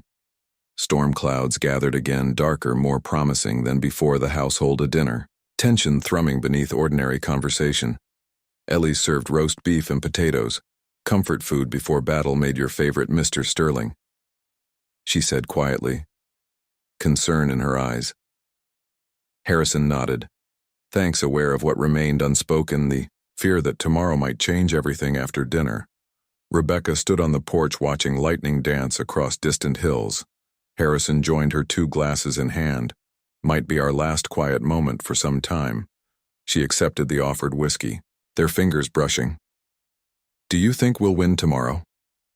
Harrison considered the question, honest as always. Wilkes has money-influenced connections. We have truth, and in Wyoming territory, truth needs guns to back it. Sometimes, he admitted. Torm wins, tousled her hair as she turned to face him. I never thanked you properly for what? For believing me about my father. Harrison's eyes held hers. You're not a woman who lies. Rebecca, angry. Yes, stubborn certainly, but honest to your core. Something softened. In her expression, you see me clearly beginning to. His voice dropped lower, intimate in the gathering darkness, still learning what's beneath the surface. Rebecca stepped closer, close enough to feel his warmth. And what have you learned? Harrison's hand rose slowly, hesitantly, brushing a strand of hair from her face. That you're stronger than anyone knows, smarter than most men can handle. His fingers lingered against her cheek, and far more dangerous to meth than I expected. The first raindrops fell between them, cold and precious, on parched land, Rebecca's, and covered his, keeping it against her skin. Dangerous to my resolve. He admitted, to keep this arrangement strictly. Business. Thunder rumbled overhead. Rain falling harder now. Neither, moving to seek shelter. Business arrangements, Rebecca said softly, can be renegotiated. Harrison's other hand found her waist, drawing her closer. On what terms? More equal partnership. She suggested, ice never leaving his, shared risk, shared reward. Lightning flashed, illuminating desire in his eyes, matching her own. Acceptable in terms, he murmured before his lips found hers. The kiss gentle at first, then deepening with months of unspoken longing. Rain soaking them both unnoticed and unimportant when they finally parted, breathless and changed. Rebecca smiled, a real smile that transformed her face. Perhaps we should continue negotiations somewhere drier inside. Fire crackled in the hearth, rain lashing against windows as they sat close together, fingers intertwined. Speaking of tomorrow, of strategies and possibilities, but eyes speaking of other things. Deeper. Things if things go wrong tomorrow. Harrison said quietly. I want you to ride for Denver. There's a marshal there who can't be bought. Rebecca shook her head. I won't run. It's not running, he insisted. It's surviving to fight another day. His hand tightened around hers. Promise me, Rebecca. Something in his voice, the raw emotion, pierced her defenses. I promise, she whispered. But only if there's no other choice. Harrison nodded, satisfied with this compromise. One more thing. He reached into his pocket, withdrawing a small key. This opens the safe behind the painting in my study. There's money, papers, deeds, everything you'd need. Rebecca stared at the key, understanding its significance. You trust me with this. Harrison's eyes held hers with my life. She took the key fingers, trembling slightly, then leaned forward, closing the distance between them. I won't need it, she said, against his lips, because we're going to win. The kiss that followed held promise of more than victory. Rain continued through the night, drenching parched earth like redemption after long sin. Morning broke with cleared skies, puddles reflecting brilliant blue as if the world had been cleansed for what was to come. The ranch bustled with preparation, horses saddled, rifles checked. Speaking in low voices, determination in every movement, Rebecca appeared in riding clothes. Practical but elegant hair, braided and pinned securely. Harrison watched her descend the stairs, something like pride in his eyes. Ready? She nodded, once calm, settling over her like armor. Let's find my father's proof. First they rode out with Thomas and Jake, the land still, wet from rain, steam rising in the morning sun, heading toward the small cabin that had been James Harrow's at the property line. Rebecca slowed her horse, emotion crossing her face. I haven't been back since Harrison rode alongside, close enough for support. We're with you. The cabin stood weathered but intact, surrounded by overgrown grass and neglected garden beds. Rebecca dismounted slowly. Each step weighted with memory. The door creaked open, revealing a simple interior desk covered with papers, bookshelves laden with volumes, dust covering everything like delicate shrouds. He lived simply, Harrison observed. Rebecca nodded, moving through the space, fingers trailing across familiar objects. Knowledge was his luxury. She knelt by a trunk in the corner, unlocking it with a key from her pocket. Inside lay scientific equipment, carefully packed, his field laboratory. She explained, removing glass vials and notebooks, samples from every water source in the valley. Harrison crouched beside her, examining labels and notes. Which ones proved the gold content? Rebecca searched through vials, hand steady. Despite emotion, these from the main aquifer source. She held up 3 bottles, enough to validate his findings and link Wilkes to the motive. Harrison added. Understanding the significance, suddenly Thomas called from outside, riders coming. Looks like Wilkes's men. Harrison's hand went to his gun pack. What we need. We ride now. Rebecca gathered samples and notebooks quickly, efficient under pressure as gunshots echoed outside. Out the back, Harrison ordered, leading her through the rear doors. Bullets splintered wood around them. They mounted quickly, Thomas and Jake providing covering fire, galloping toward the ridge, pursuers close behind. Split up, Harrison shouted. Thomas, Jake, lead them west. We'll take the samples to town. The men nodded, breaking away, drawing half the pursuers with them. Harrison and Rebecca rode hard horses, straining beneath the mud splashing from hooves. They took the direct route to Broken Wheel behind them. 3 riders gave chase, gaining slowly. On tired mounts, there's a shortcut, Rebecca called, pointing to a narrow pass between rocky outcroppings. Through there. Harrison followed her lead, trusting her knowledge, navigating the treacherous path that barely allowed single-file passage. Emerging onto the main road just outside town, the clock tower of the courthouse visible in the distance, striking 10. We've lost them for now, Harrison observed, slowing his Lothard horse, but they'll be at the hearing. Rebecca checked the saddlebag, ensuring samples remained intact. Then let's be ready for them.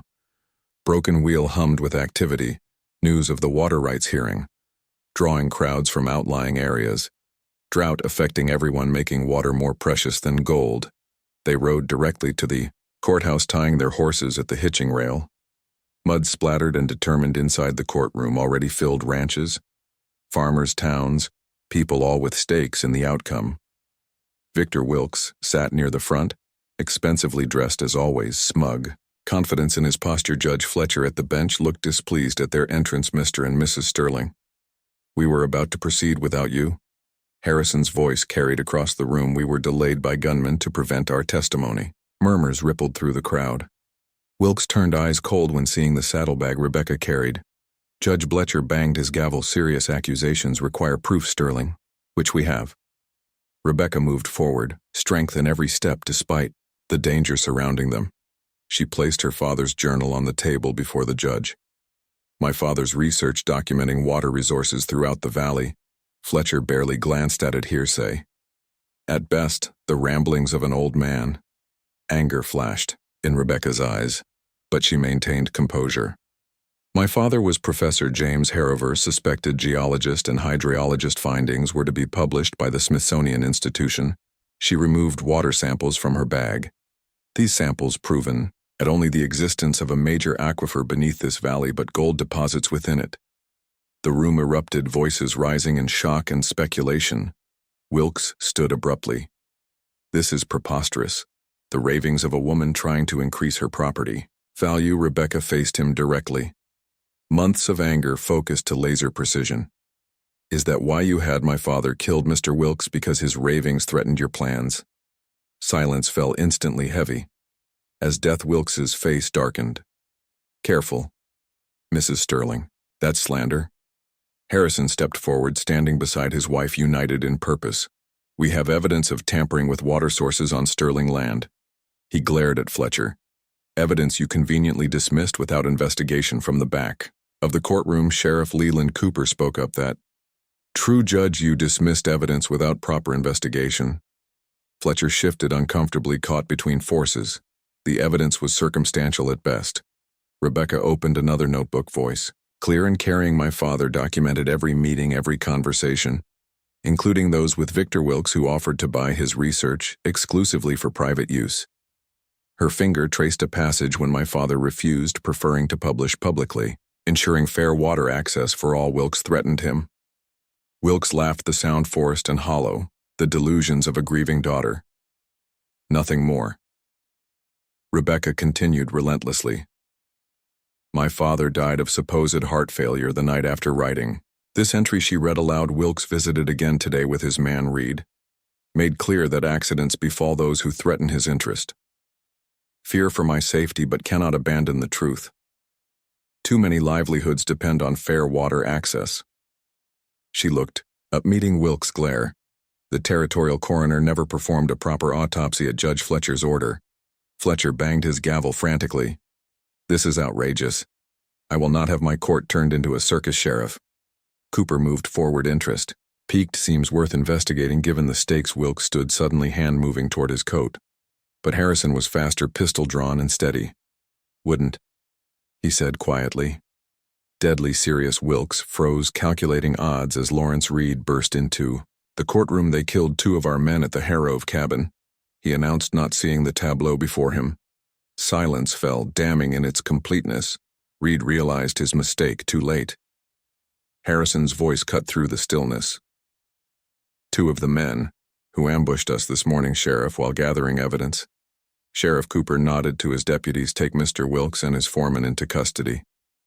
Pending investigation. Fletcher pounded his gavel. On what charges? This is absurd. Obstruction of justice for starters, Cooper replied calmly. Tampering with water sources, attempted murder of the Steerings, and will investigate Professor Harrove's death more thoroughly. This time, Wilkes's face contorted with rage. This isn't over, Sterling. I still have friends in high places. Rebecca stepped forward, facing her father's killer. But you've lost the only thing that matters, your reputation. She opened the water sample, pouring a small amount into a glass dish, adding chemicals from her father's kit, the liquid turning vibrant blue, then revealing tiny flecks of gold visible to all. The proof is here for anyone to verify. My father was right. Murmurs turned to shouts as the significance became clear. Harrison stood beside, her hand finding hers. It's over, he said quietly. For her ears alone. Rebecca looked up at him, eyes bright with unshed tears. Justice for him. Water for everyone. Gold for no one. Harrison nodded, understanding her meaning. Your father would be proud. As Wilkes was led away, Judge Fletcher attempted to restore order, only to find his authority crumbling, as Sheriff Cooper announced. This hearing is suspended pending federal investigation of all water rights claims. Outside the courthouse, townspeople gathered around Harrison and Rebecca, questions flying like startled birds. Harrison raised his hand for silence. The Sterling and Harrove water sources will be accessible to all during this drought fair allocation, supervised by elected committee. Cheers erupted, drought-stricken farmers embracing hope returning to weathered faces. Thomas rode up, muddy but unharmed. Jake's fine, just catching up. What happened here? Harrison smiled, her real smile that transformed his face. Justice, Thomas. Something. Rare in these parts, as the crowd dispersed, Rebecca turned to Harrison, standing close, hands still joined. "What happens now?" she asked softly. Harrison studied her face, memorizing every line and curve. "Now we go home." His voice low, meant only for her. "To our ranch, she repeated the words, feeling right on her lips. "In our marriage?" she asked the question. They'd both avoided. Harrison's hand tightened around hers. "That arrangement," he said carefully, "needs renegotiation." Rebecca smiled, eyes bright with promise. "On what terms, Mr. Sterling? Equal partnership?" He replied, "In all things business and otherwise." "I accept your terms," she whispered as his lips found hers, sealing promises kept and new ones made in front of God and Wyoming, beneath a sky finally promising rain. The ride back to Sterling Ranch felt different somehow. Land the same, people changed. Harrison and Rebecca rode side by side, no longer pretending distance, ranch hands flanking them protectively. Thomas's weathered face creased in rare smile. "Never thought I'd see Wilkes in irons." Harrison nodded once, long overdue. Rebecca studied the horizon, mind already moving forward. His network remained still loyal. Money still talking. Harrison's eyes met her, appreciating her foresight. "You think this isn't over?" "Men like Wilkes," she replied, "never truly lose. They just change tactics." At the ranch, news had already spread. Eloise waiting on the porch, worry etched on her face, turning to relief at their approach. "Heard there was shooting at the Harrove place." Harrison dismounted. "Helping." Rebecca down his hands, lingering at her waist. "Nothing we couldn't handle." Eloise's sharp eyes noted their closeness, the change between them, subtle but unmistakable. "I'll have hot water sent up for both of you." Her emphasis on both bringing color to Rebecca's cheeks inside the house felt different too. No longer his or hers, but theirs. Rebecca paused in the study doorway, watching Harrison pour 2 glasses to victory. He said, passing one to her, their fingers brushing deliberately to partnership. She corrected, raising her glass, something new and fragile between them, precious as water and drought at dinner. They sat closer than before, Thomas and Eloise joining them to hear details of the courthouse confrontation.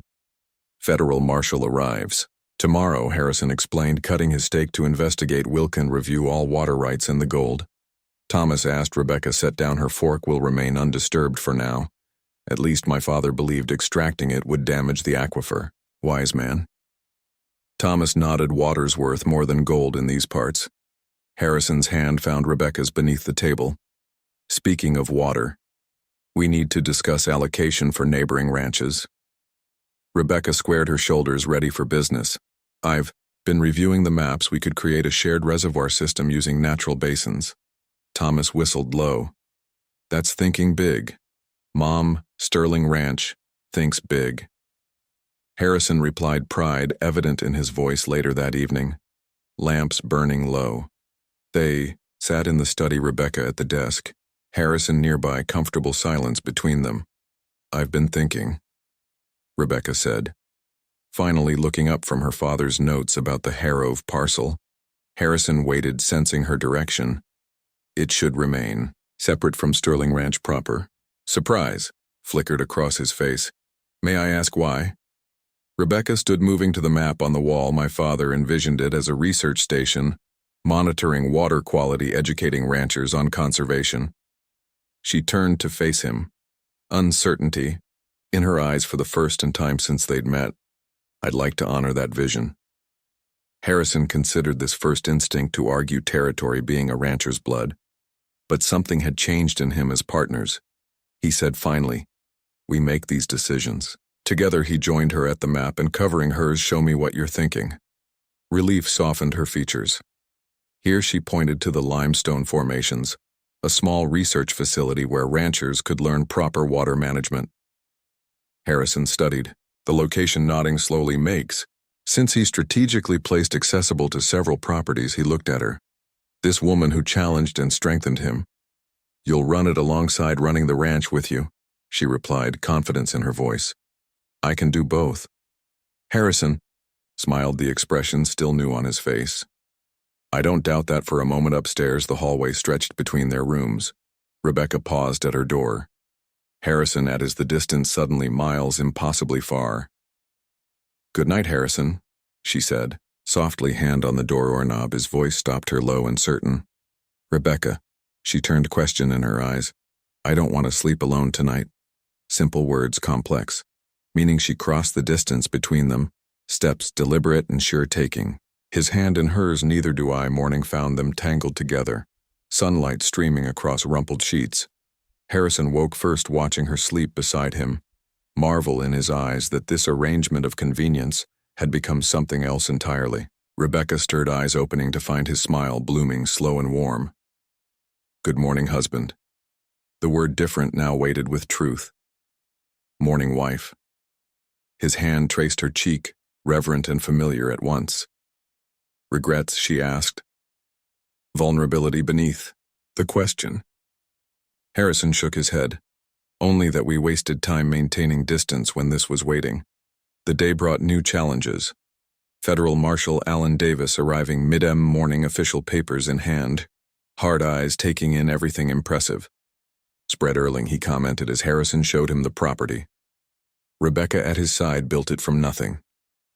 Harrison replied, No boast, just fact, and now shared with your wife. Davis observed, watching their interaction closely. Full partnership, Rebecca stated, not asking permission. Marshal Davis smiled slightly. First crack in official demeanor. Rare in these partsmen sharing power with his wife. Rare woman. Harrison replied simply, Deserves equal say. In the study. Davis reviewed documents, Rebecca's father's research, photographs of tampering statements, and from witnesses, solid case against Wilkes. He concluded, setting down his notebook, Judge Fletcher, too, for obstruction and corruption. Rebecca leaned forward, voice steady and determined. What? About my father's death, will it be fully investigated?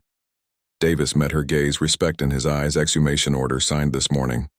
Proper autopsy to follow. Tears threatened briefly, quickly controlled.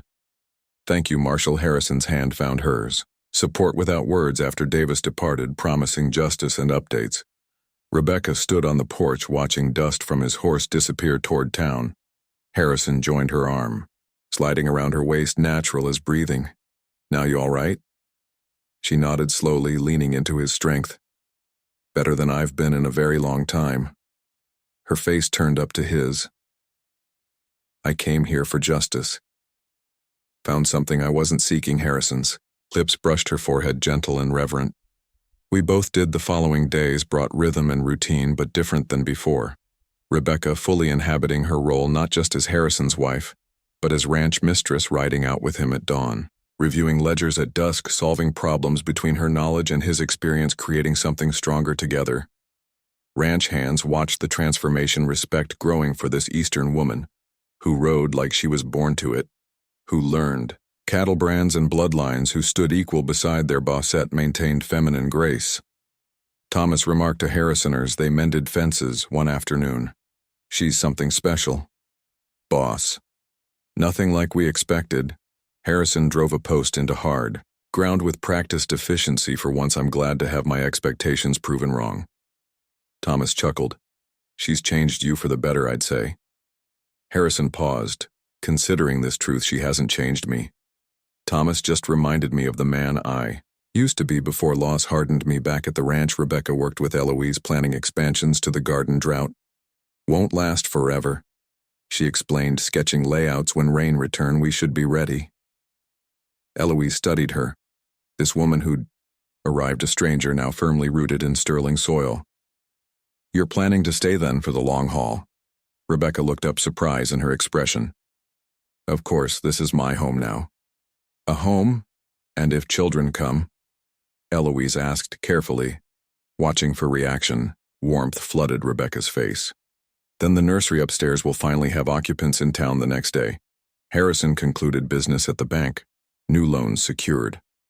Wilkes's influence diminished as he crossed to the general store. Zachary Evans Wilkes's hired gun appeared from the alley. Sterling, he called, voice-carrying challenge. Harrison turned slowly, hand near his holster. Evans thought you'd have ridden out by now. Evans smiled, cold and dangerous. Got a message first from Mr. Wilkes. Harrison's eyes narrowed. Talk fast, then he says this ain't over, not by a long shot. He's got friends you ain't even met yet. Evans leaned closer. Whisper meant to chill, says your pretty wife. Best watch her back. Harrison moved faster than Evans expected. Gun Beryl pressed under the man's chin, threatened her again. You won't live to regret it. Fear flickered in Evan's eyes, just delivering a message, Sterling doing my job. Harrison released him. Contempt in every movement till Wilkes' next message and comes. With lead riding back to the ranch, Harrison's mind raced with possibilities, threats, and countermeasures. Protection and prevention. Rebecca met him in the stable, sensing his mood immediately. What happened? No point hiding truth from her. Wilkes scent. A warning through Evan's alarm flashed briefly in her eye. Quickly controlled. What kind of warning against you specifically? Harrison's voice hardened. I doubled the guard detail yesterday. Might not be enough. Rebecca touched his arm, steady and certain. We knew he wouldn't surrender easily. This is different. Harrison insisted. It's personal. No. We blames you for his downfall. Then we prepare. Rebecca replied simply. Together that evening, Harrison gathered trusted men. Thomas, Jake, Miguel, EMTT hangover, explaining situations and risks, assigning watch rotations, reinforcing security measures. Rebecca sat beside him, offering suggestions, her perspective valuable, her presence reassuring pairs at all times. Harrison instructed, no one rides alone, especially Mrs. Sterling. Rebecca raised an eyebrow. Including you. Husband agreement passed between them. Partnership even in danger. The men nodded. Understanding the stakes, we protect our own. Thomas declared, I including Rebecca in that sacred circle. Later in the privacy of their bedroom, Harrison held Rebecca close. His usual strength softened by fears he rarely voiced. Maybe you should go east until this passes. Rebecca pulled back, looking into his eyes. Would you go? If our positions were reversed? Harrison sighed, knowing her too well now. Stubborn woman matched with a stubborn man. She counted hands framing his face. We face this together, Harrison. I didn't come this far to run at the first real threat. His arms tightened around her, pride and fear mingling. The first real threat was the day you arrived, challenging everything. I thought I knew. Her smile warmed him. And look how well that turned out. The next morning, Rebecca rode with Harrison to survey the North Ridge, Thomas and Jake accompanying them, vigilant and watchful at the limestone formation, water now flowing freely. Rebecca dismounted, examining markings more carefully. My father's original survey marks, she explained. Hands tracing weathered stone, he cataloged every water source in the territory. Harrison watched her work, still amazed by her knowledge, her dedication to her father's legacy. You could have stayed east, he said suddenly. Had a comfortable life. Why choose this instead? Rebecca looked up, squinting against bright sunlight. Same reason you stay when drought threatens everything. This land gets in your blood. She stood, brushing dust from her riding skirt. Besides, east had nothing for me after my father died. She looked across the vast landscape, appreciation in her gaze. Here I found purpose and something unexpected. Harrison moved beside her and finding hers naturally. What's that home? Simple word complex, meaning? Thomas approached, interrupting. The moment riders coming, boss from the east. Harrison's hand went to his gun. Rebecca, already mounting her horse, practiced in alertness. Now how many? 4, maybe 5. Harrison nodded to Jake, circle around behind them. We'll meet them headin'. As the riders approached, tension eased slightly. Marshal Davis leading 3 deputies, dust coating their official uniforms. Sterling, Davis called, dismounting stiffly. Mrs. Sterling, he nodded respectfully to Rebecca. What brings you out this way, Marshal? Harrison asked, vigilance not entirely gone. Information you need to know, Davis replied grimly. Wilkes had visitors last night, including Judge Fletcher's brother from Denver. Rebecca frowned, pieces connecting. The judge has a brother in the territorial legislature. Davis nodded, exactly. And suddenly there's talk of reviewing all water rights cases from the past 5 years. Harrison's jaw tightened. Political interference, precisely. The marshal agreed, and more immediately concerning 2 of Wilkes' men. Broke him out during transfer to Cheyenne. Shock rippled through the group. He's free. Rebecca asked, voice steady. Despite the news with a 12-hour head start. Davis confirmed, thought you should know he made specific threats against both of you. Harrison's decision came instantly. We returned to the ranch, prepared defenses. I've assigned deputies, Davis offered, but they won't arrive till morning. Thomas spoke up. Loyalty, evident. We can handle ourselves. Marshall done it before the ride back carried urgency. Without panic, Rebecca keeping pace easily, mind racing with preparations as they crested the final ridge. Harrison pulled up sharply, hand raised for halt smoke. He said simply, "Dread." In his voice on the horizon, a thin black Lineros from the direction of Sterling Ranch, Rebecca's intake of breath the only sound for a heartbeat. Then Harrison's command ride hard, "Stay together." They galloped toward home, toward danger, toward whatever Wilkes had left in his wake. Smoke rose from the southwest pasture, not the main house's mall mercy and mounting disaster. As they rode closer, the damage became clear. The dam on Sterling Creek destroyed deliberately, water flooding precious grazing land, ranch hands working frantically to redirect the flow. Harrison, dismounted in a fluid motion. Thomas checked the house. Jake the outbuildings. Miguel, get men on those sandbags. Rebecca slid from her horse. No hesitation in crisis. I'll check my father's research in the study. Harrison nodded, partnership even in chaos. Davis with me assessed the damage. The house stood untouched, but tension filled every room. Eli was reported seeing riders an hour before, circling but not approaching at least 4 of them. One looked like Reed Wils's foreman. Rebecca moved quickly to the study, finding the safe untouched, her father's documents secure, but her instincts screaming. "Warning, they're not done," she told Harrison when he returned mud-soaked from the damaged dam. "This was just to divide our attention, draw us back here." Harrison wiped his brow, assessing her logic. "You think they're planning something else?" "The dam isn't the target," she reasoned, spreading her father's map across the desk. "It's this." Her finger pointed to the limestone in formation. "The main access point to the aquifer. They destroy that, the entire water system could collapse." Harrison studied the map recognition, dawning, creating a crisis that would require government intervention. Exactly. She nodded, and with Wilkes's connections, he could control the solution. Harrison finished, grim understanding even from hiding. Marshall Davis examined the map, professional assessment in his gaze, smart strategy. "We'd need to evacuate the entire valley if the aquifer collapsed." Harrison straightened, decision made. "We need to protect that formation at all costs." Rebecca was already moving, changing into riding clothes, checking her small derringer. "I'm coming with you." Not a question. Harrison knew better than to argue. "Thomas stays to defend the ranch. Davis, you and your deputy ride with us. We leave in 10 minutes. Dusk approached, casting long shadows as they rode. Toward the north ridge, 6 riders armed and vigilant, Harrison and Rebecca, Davis and his deputy Emmett and Charlie, most trusted of the ranch hands. "They'll expect us," Harrison warned, advantage of high ground. Likely already in position. Rebecca rode, close beside him, resolve in every line of her body. "We have knowledge they don't," she reminded him. "My father mapped every approach, every hidden trail they left. The main path following Rebecca's lead through narrow valleys between massive boulders. Routes unmarked on regular maps preserved in her father's detailed notes will approach from the east," she explained, using the rock formation as cover. Harrison studied her profile in fading light. This woman who'd become his partner in all things. "You'd have made a fine general." A smile flickered briefly. Just a professor's daughter who paid attention. The limestone formation appeared ghostly in twilight. No movement visible, but instinct told them. Watched from somewhere. "They're here," Harrison murmured, dismounting. "In a sheltered hollow, feel it." Rebecca nodded, slipping from her horse like the air before a storm. They secured the horses, spread out in practice formation, moving carefully through rocks toward the spring entrance. Davis and his deputy circling west, EMTT and Charlie watching the rear. Harrison and Rebecca approaching directly. Weapons ready, senses alert. The first shot came without warning. Bullet striking stone near Harrison's head, sending fragments flying.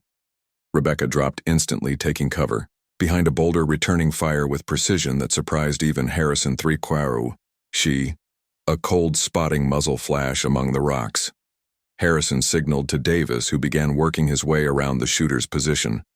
More gunfire erupted from multiple positions, pinning them down. "They're trying to keep us here," Rebecca realized suddenly, while someone else places explosives.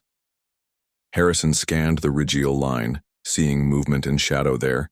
He pointed behind the north face. Rebecca focused, recognizing the figure even at distance. "It's Wilkes himself." Their eyes met, understanding passing between. Then, without words, Cover me, Harrison said simply.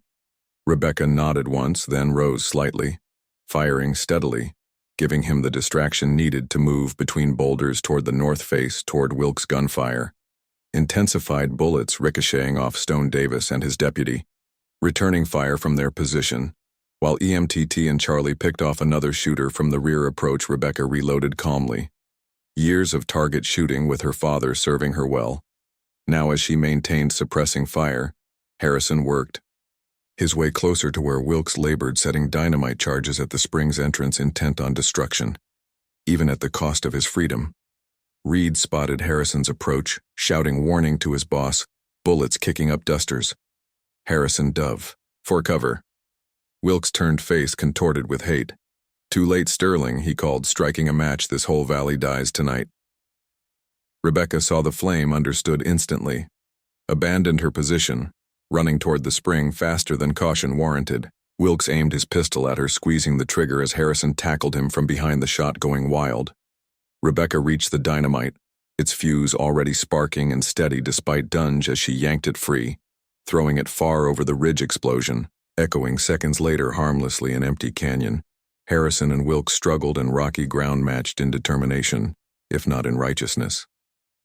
Wilkes pulled a knife gleaming in fading light, slashing at Harrison's chest, drawing blood. Rebecca aimed, her derringer hesitating only a moment before firing the shot, striking Wilkes' shoulder, making him howl in pain. Dropping the knife, Harrison gained advantage, pinning Wilkes down as Davis approached, handcuffs ready. Victor Wilkes, the marshal eined. Formally, you're under arrest for jailbreak, attempted murder, destruction of property, and about a dozen other charges. Wilkes glared at Rebecca, hatred burning in his eyes. You should have stayed in Boston. Professor's daughter. Rebecca met his gaze, unflinching. You should have respected my father's work instead of trying to steal it after securing Wilson Reed, their remaining men. Either captured or fled. Harrison examined the spring, making certain no damage remained. Rebecca joined him, lantern, light illuminating the ancient stones. My father was right, she said quietly. This place is sacred in its way, life-giving in a harsh land. Harrison's arm circled her waist, drawing her close. Worth protecting, worth fighting for. She agreed, says. Meeting. His in shared understanding, they rode back together as stars appeared overhead. Promise of peace at last after too long at war. At the ranch, news spread quickly.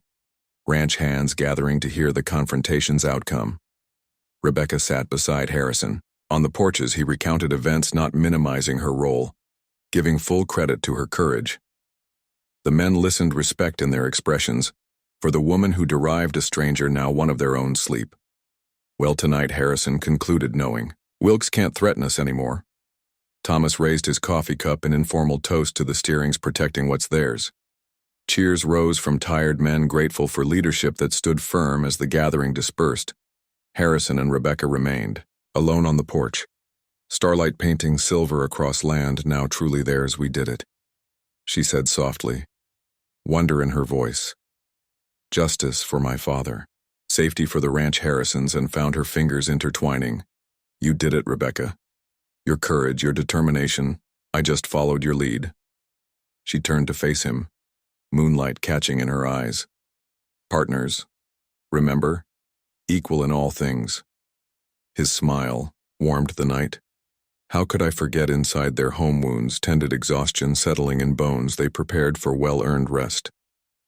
Rebecca paused by the bedroom window, watching distant hills. What happens now? Harrison, with Wilkes gone, the water right, secured. He moved behind her, arms encircling her waist and resting on her shoulder. Now we build what we fought to protect. She leaned back against him, comfort in his strength. The research station for my father. The expanded ranch. He added the reservoir. System for the valley, their dreams spoken aloud, no longer separate visions but shared future. And us? She asked quietly. Turning in his arms, Harrison's eyes held hers, depth of feeling unmasked. Us most of all. 1 month later, autumn painted the land, and russet and goldest wagons gathered at Sterling Ranch for the harvest festival. First in many years, drought finally broken by 3 days of steady rain. Tables stretched beneath cottonwoods laden with food and drink. Fiddles played lively tunes. Children raced across grass, no green and promising. Rebecca stood on the porch watching the celebration, her hand resting lightly on her still flat stomach, secret joy not yet shared. Harrison approached, from behind, arms sliding around her lips, brushing her temple. Happy Mrs. Sterling, she turned in his embrace, eyes bright with love and anticipation of news to share more than I ever imagined possible. He studied her face, noting something different, something radiant. What aren't you telling me? She smiled, hand taking his, guiding to rest against her middle, that our arrangement has yielded unexpected dividends. Confusion crossed his face. Then dawning realization, Rebecca. She nodded once, joy bubbling, into laughter at his expression. Spring will bring more than just flowers to Sterling Ranch. Harrison lifted her gently, spinning in a circle, propriety forgotten in pure delight, setting her down carefully, as if she might break when April by my estimation.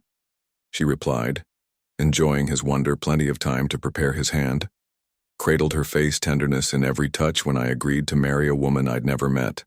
I never imagined what she prompted when words failed him, finding everything I never knew. I wanted below them on the ranch grounds. Thomas called for attention, raising a glass in toast to Harrison and Rebecca Sterling, who saved not just their ranch but the whole damn valley. Cheers rose from the crowd, neighbors, and hands alike united, in gratitude and something more hope for years to come. Harrison led Rebecca down the steps to join their community, his arms steady around her waist, her head held high beside him. Ready? He asked quietly. Meaning more than the moment always, she replied, certainty in her voice as they moved forward together into the life they'd fought to build, the life they'd chosen. Beyond arrangements and obligations, into something stronger, forged in fire, tempered by truth, precious as water in a thirsty land. Up next, 2 more incredible stories are waiting for you right on your screen. If you enjoyed this one, you won't want to miss this. Just click to watch, and don't forget to subscribe.